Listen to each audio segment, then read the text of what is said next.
প্রত্যেকদিন লাঞ্চের menu share করা হলেও আমরা সকালে ব্রেকফাস্টে কি খাচ্ছি এই শীতে কখনোই কিন্তু শেয়ার করা হয়নি। চলো আজকে শেয়ার করি। আজ ব্রেকফাস্টে ছিল গরম গরম নরম তুলতুলে ভাপা পিঠে, যেগুলোকে আমরা গ্রামের ভাষায় বলি ধুকি।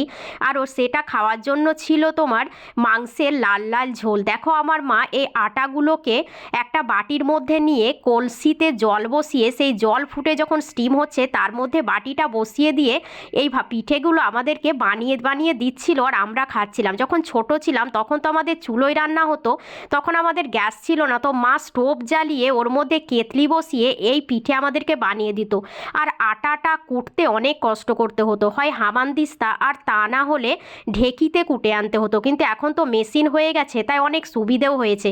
তাই সকাল সকাল একদম নরম তুলতুলে পিঠে বানিয়ে দিল আর আমরাও খেলাম জমিয়ে। এই পিঠে ভীষণ সফট হয় আর ভীষণ ডেলিকেট হয়, তাই খুব ধীরে সুস্থে বানাতে হয়। তোমরা কে কে খেয়েছো জানাবে।